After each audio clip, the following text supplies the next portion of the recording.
qabdanii mee haara galfadha. Waan nu keessummeessitaniif waan nu kabajaniif galatoomaa ulfaadha. Markazni Zillul Islaam bal'ifatee ijaarrate jalqabumaa qe'eedhaa fi mooraa keessummoonni hundi an haa dhufu nooraa. Shaawara barbaadanis hin bittan saabuna. Isiniif qopheesseetiin jira shaayiidhaa fi buna. Hin yaaddawinaa boo yoomilleen kuftanii shaashaa narraa ja'a gammachuuf dhuftanii. Barattootaa fi ustaazota qaqqaalii jaalaltii isaanii onnerraa nun buune bagana gaan dhuftan ashama harka fuune isin hundina dhagaa ergaa jabduun qaba. Assalaamu alaikum wa rahmatullahi wa barakatuhu. Khanaaniin jalqaba barattoota markaza kanaa warahmatullahi wa barakatuh. Allahu akbar. Kana qawwet barattoonni markaza Zillul Islaam karoora baaftanii ofiif wal hoggantanii diin rabbii jabeessitan fedhii lubbuu gantanii markaza Zillul Islaam godhattanii mana kaafirri hundi akhlaaqa keessan laalee rabbitti amana. Miseensi markaza kanaa hundina dhagaya qabsoo jabdu jirtanii namuu fayyaadaya amantii tajaajiluuf hedduu dadhabdanii isin hundi galatoomaa galata qabdanii kabajamoo Ustaaz Faaris Abdii markaza kallattii hundaan qabdee barattoota kee barsiisuudhaaf hedduudha dadhabdee. Yaa Ustaaza kiyyaa yoo harkantees nyaattee yoo dhabdees obsitee gammoojjii fi baddatti hurkaa adii cobsitee Ustaaz Faaris Abdii jihaadarra jirta maalayaanii dhiiftee yeroo takka barattee barsiifta yoom hirriibaaf ciifte galatoomi ilmarra dubbiitu abbaa fakkaata waa'ee keessan yoon dubbadhu'an lapheen na rakkata. Yaa obboleeyyan koo barattoonni osoo biyya qabdanii biyyarraa baatanii bakka kana ga'uuf miila qullaa qoree keessa yaatanii uffata ati qulqulleessitu yaa uftii alagaan uffatee osoo namaa gadi silaaluu diinni si tuffatee qorraan waxalamtee oowwaanis miidhamtee shurxaadhaan qabamtee tumamtee hidhamtee mana hidhaa keessatti simintorra rafta waan afattu dhabdee akka taatu dhabnaan gaafa kaan firraa feestaala fi qabdee dubartiin ulfa qabdus gaafa kaan gaafa hidhaman san achi keessa deeyse cimimmuun itti jabaannaan du'a bira geessee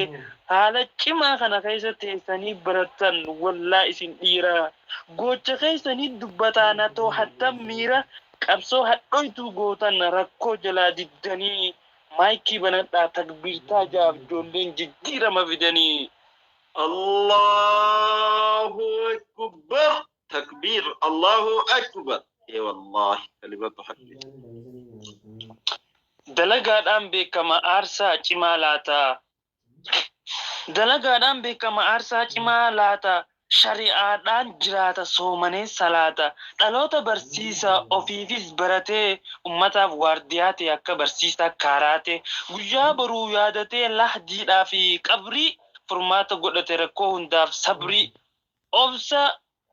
obsee dhaloota barsiisaa ture kan garaan isaa beelaa mindaa namarraan eegu rabbirraa kajeelaa ijoollummaatti diin barate gabbee barbaadee maatirraa fagaatee gaafa kaanis ummaa isaa yaadee akkasitti diin baratee barsiisu jira deemee karaalee saaboota abbaan fedhe hinaafaanaa duu malee Ustaaz Faaris Abdii ummata keenyaaf muslimootaaf goota ba'aa waanyoo baadhattanii of hin cabsinaa jilba quraana rabbii barsiisaa hin goota je'anii barsaboo wahii sirbaa gootummaa bakka bira beeta ga'aati ganda muuziqaa fi wallee hadiisaan onnachiisee hanga dandeetti jannatatti hima isaan gammachiisee hawaasa muslimaa tajaajila hanga dandeetti xiqqaa ta'us goggoysee fi madaa akhlaaqaan itti dhiyaate nama amalli badaa shayxaan ummata jal'isu rabbi maganfattee boksiidhaan funuunsee dhaloota amantii barsiisu jira shari'aadhaan kunuunsee. Ustaaz Faaris Abdii seenaa galmeetu jira inni qabu sheenaa gubboota kanaaf hin kannine naaf inni obboleeyyan islaamaati rabbumaaf wal feena. Warri Ustaaz Faaris Abdii jibbitan ganda keessa deemtanii hin tuminaa dibbee akkamiin islaamummaa himata muslimni gaafa muslima jibbe obboleessatti hinaaftee hin tahin haasida obboleessatti hinaaftee hin tahin haasida obboleessa sakaaluudhaaf hin dhaabinaa siidaa eebba obboleessa keetirraa maaliif hafta dadhabdu koongiraamaan jenneen bilbiltee fi silkii muslimni waliin jaalata gammachuu fi milki akka Yahudatti gufu walit taatanii deemsa wal dhorkuudhaaf hararran taa'ina. Jaalala keessa dabra tokkummaa fi kabajaa keessa dabra kanaan milkaa'ina. Akka Rabbiin jedhetti wal jaalachuutti jirru maan dhiifne fakkeessaa. Yeroo Ustaaz Faaris Abdii gammadee qoflu kun ati oodee teessa markazni Zillul Islaam gammachuurra jira isinis gammachuu mul'isa. Waanumaan isinitti hime godhaa afaaniin callisa. Ergaati ya xumuriyaan galgalaaniin ciisa. Warri gubbaa fi jalaati ashaan. Allahu Akbar. Allahu Akbar. Namuun agarsiisa. Waanumaan isinitti hime godhaan ji'a afaaniin callisa. Ergaati ya xumuriyaan galgalaaniin ciisa. Warri gubbaa fi jalaatis ashaangullitti qoflaasa namayyuu gadhiisa. Dirqiin yoon kabalchiise malee uummata kana wallahi. Ooduniita. Allahu Akbar. Q&A bar wallahi kobla Q&A jabir sinje kilili wajhu qofa tabe. Allahu Akbar. Wallahi walii gammadu sanaatu dirqama. Aha. Mucaan kun eessaa dhufe an hedduu na aarsa. Bakka deemu hundatti barinni nama faarsaa. Yeroo walaleessuus miira keessa gala fuula guureen lolaa. Mucaan kun an hedduu na aarsa dhiiroo eenyu tola. Jettee dhukkuba qabdu san fittin kaasin gofla. Anarra dhimma obbolummaatiin dubbachuuf dhufe jarana naaf kofla. Warra oodu kanaas qooyme dirqiiniin qirqirsa. Yaa ummata lookoo warra akka birbirsaa. Akkam naaf jirtan yaa ilmaan ayyaa bar isinii yaade. Ergaa takkaan qabaanuu gabaabduudha naaf ayyamaa haa dubbachuun barbaade. Wal jajjabeessuun dirqamaan jee akka dhaabaa fi dagalee. Waliin jibbinaa jarana waliif tahaa sagalee. Ani yoo na jibbitaniis isiniin jaaladha gama kiyyaa yoomillee falmataa keessan kanaaf mee takka hamilee. Shuuf. Eenyu na dhagaa dhiiroo labii. Takbir. Allahu Akbar. Sila bakka qaban ture jechuu qabdanii falmataadha. Allahu Akbar. Eenyu na dhagaa yoon lallabe. Eenyu na dhagaa dhiiroo yoon lallabe waaniin kalee qabuun arraan tana dhabe.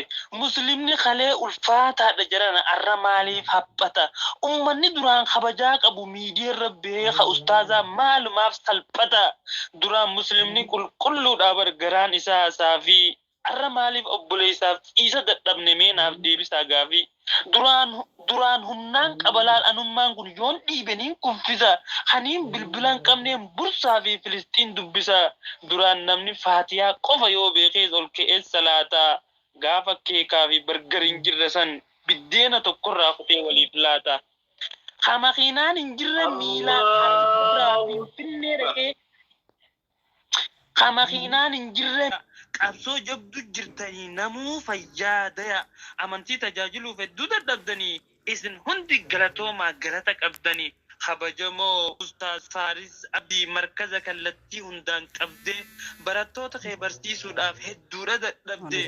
Yaa Ustaaza kiyyaa yoo harkattees nyaattee yoo dhabdees obsitee gammoojjii fi baddatti hurkaa adii cobsitee.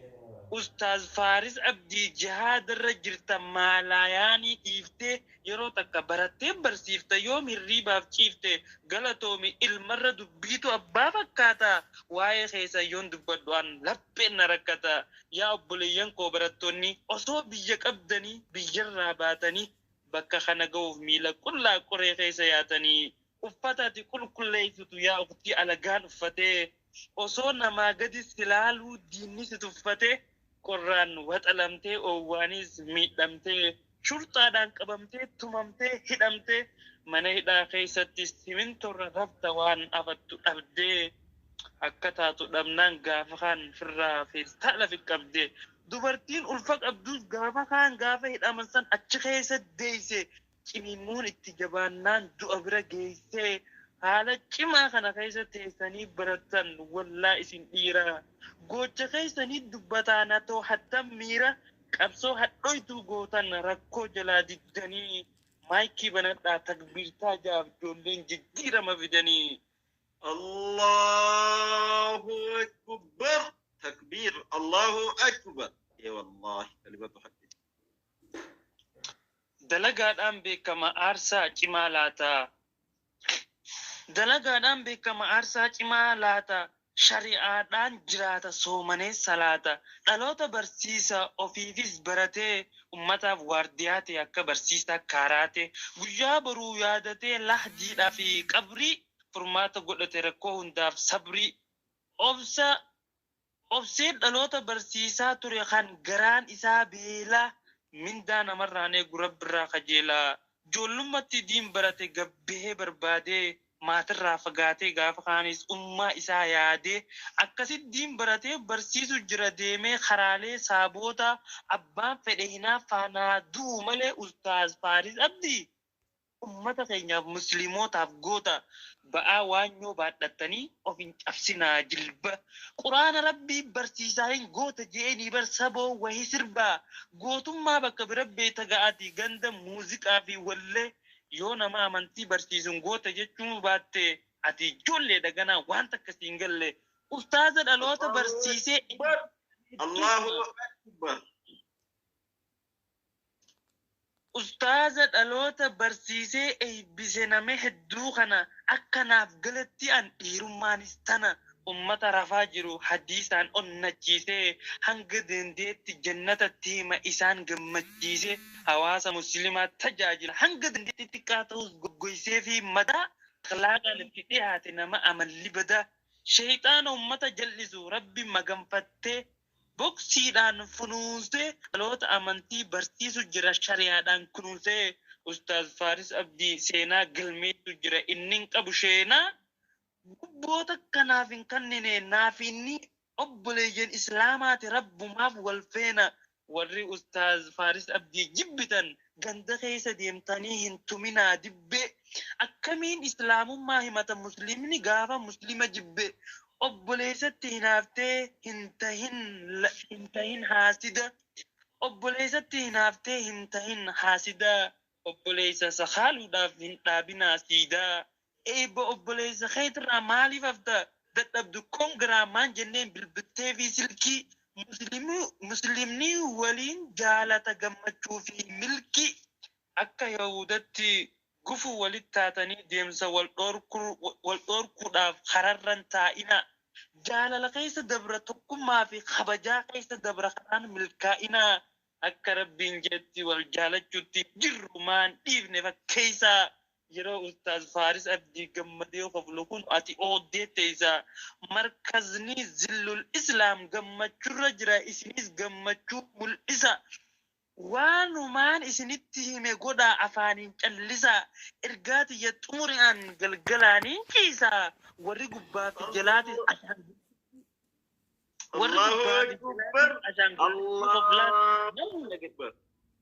namuun agarsiisaa. Waanumaan isinitti hime godhaan jee afaaniin callisaa ergaati ya xumuri'an galgalaaniin ciisaa warri gubbaa fi jalaatis ashaangullitti qoflaasa namayyuu gadhiisaa. Dirqeen yoon kabalchise malee ummata kana wallahi oodanii ta'an. Allahu Akbar. Q&A mi bar wallahi kobla kiulle jenneen siin jee kilili wajju qofa tabe. Allahu Akbar. Anarra dhimma obbolummaatiin dubbachuuf dhufe jarana naaf kofla warra oodu kanaas qooyme dirqiiniin qirqirsaa. Yaa ummata lookoo warra akka birbirsaa akkam naaf jirtan yaa ilmaan ayyaa bar isinii yaade ergaa takkaan qabaanuu gabaabduudha naaf ayyamaa haa dubbachuun barbaade wal jajjabeessuun dirqamaan jee akka dhaabaa fi dagalee walin jibbinaa jarana waliif tahaa sagalee ani yoona jibbitanis isiniin jaaladha gama kiyyaa yoomillee falmataa keessan kanaaf mee takka hamilee shuuf. Eenyu na dhagaa dhiiroo yoomil nabi. Takbir. Allahu Akbar. Sila bakka kaabala ture jechuu qabdanii falmataadha. Allahu Akbar. Eenyu na dhagaa yoon lallabe. Eenyu na dhagaa dhiiroo yoon lallabe وانين كليك أبون أران تندبه مسلمني خلي الفاتحة جرنا الرمالي فبتا أمني دران خبجاك أبو ميدير ربي خأستاذا مال ما في سلبتا دران مسلمني كل دابر جران إسا سافي الرمالي أبولي ساف إيسا دبني مين أف ديبس أغافي duraan humnaan qabalaan anummaan kun yoon dhiibaniin kuffisa haniin bilbilaan qabneen bursaa fi filistiin dubbisa duraan namni faatiyaa qofa yoo beekees ol ka'ee salaataa gaafa keekaa fi bargariin jirre san biddeena tokkorraa kutee waliif laata hamakiinaan hin jirre miilaan harkaa finfinnee dhaqee hamakiinaan hin jirre miilaan finfinnee dhaqee rahima isaa laala namni duraan kutaa saddeet barate doktor arraa caala namni duraan innaa aaxinaa qofa beekoo kunu aalima arraa caala halee addunyaan islaamaa hundi shaashaa taate jaalalaa fi tokkummaan jiraatan tanaaf wal keessa yayaate ati har'a obboleessa jibbita alagaa jaalatte tanaaf alagaan rasuula arrabsanii bar diin keenya laallatte ati arraan tana obboleessa jibbita dubartii jaalatte tanaaf alagaan rasuula arrabsan diin keenya laallattee muslimni wal jaalata waliif kaahee qooda fakkeessitanii qoflurra guutumatti ooda abshaalii fi nyaatee gowwaa afaanitti ba karaa sobaan dabranis deebi'in nama dhiba shari'aa fi safuu dhiifnee yahudaa akkeessine rabbiinis seenaanis nu gaafata hin bullu fakkeessine wal jaalachuun sunnaa miti dirqamaa barshee hallee gaafadhe وهم بديك بعد يا أمة الإسلام إسنين جالت جالل أبولماتون نقد قدو أكأربا ورنا جالت تنبو ساتيمي أني ولنا دربا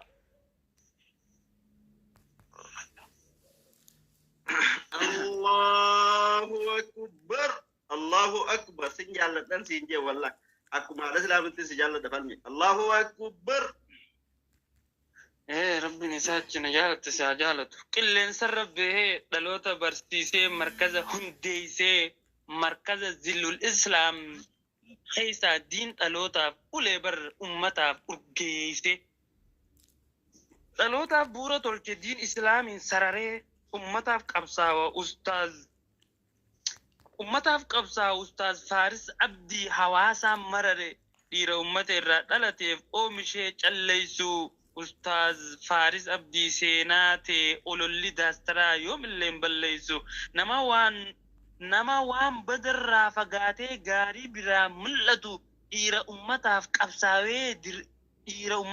قبساوي دربه دبتو يا أمتا فينيا لغاها وان سري يو دينته ملي دغا ربي أمني مسلمة وليف جمد فري أوزو هنافتون وانيو دان مشيناني نمني دغا هورا نمني شران ديم إفو ماف تورتورا أبان فديوز أوزو نتجرو أستاذ فارس أبدي هنجبسن حميلي نما دين برسيسو غاچنان تاف غمخيان يوم اللي فالمتا متهوجين أستاذ فارس أفو ماف دبتي غلطو من أستاذ دلوتا برسيسو وميكا مدتي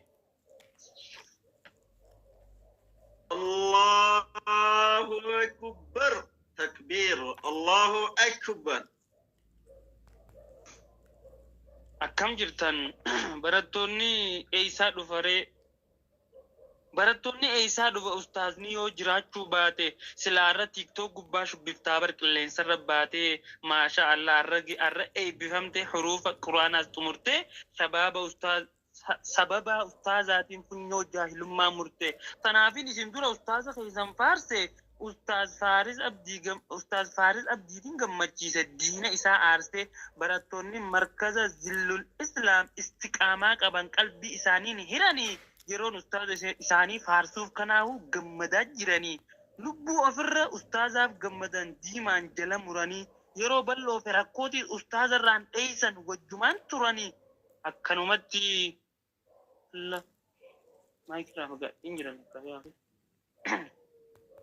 الله أكبر تكبير الله أكبر أكنومتي تشوفها أرقاتي يا براتوتا بران أفغاني براتوتا مركز خناتين كونغرا جاني أصو أبدين كتين ديمتان لفا قدو في تيبا براتوتا كونغرا جاها الرقيان أيبا congratulations baga gammaddan baga gammanne baga arraan tana geessani